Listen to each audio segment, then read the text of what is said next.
Pag-usapan po natin ang iligal na paggamit ng emergency cell broadcast system para sa pangangampanya. Kausapin po natin si Engineer Mary Colleen Cas, Officer in Charge ng NTC Industry Planning and Management Branch. Magandang umaga at welcome po sa Balitang Hali. Magandang umaga po at magandang umaga po sa lahat po na nanonood. Meron na po ba tayong lead, no? Kung papaano at sino ho ang mga nasa likod ng paggamit, no, ng ilang kandidato ng emergency cell broadcast system, ma'am?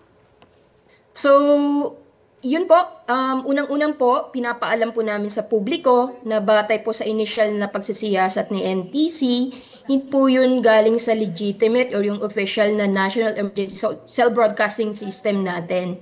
Sa halip po, ito po isang klase ng SMS blasting machine or yung SMS broadcaster.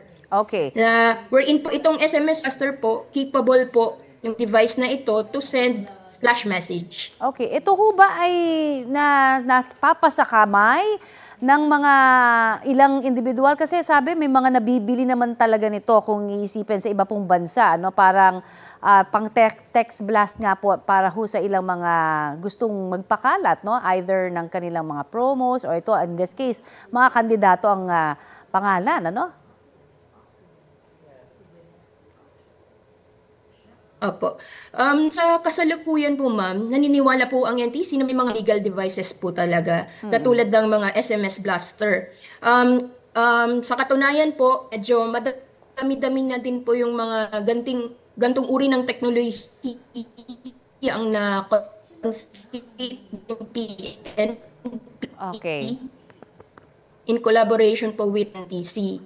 So, aside from mga individual po na illegally import device, may mga na-monitor po kami na mga seller sa mga marketplace, mga Okay.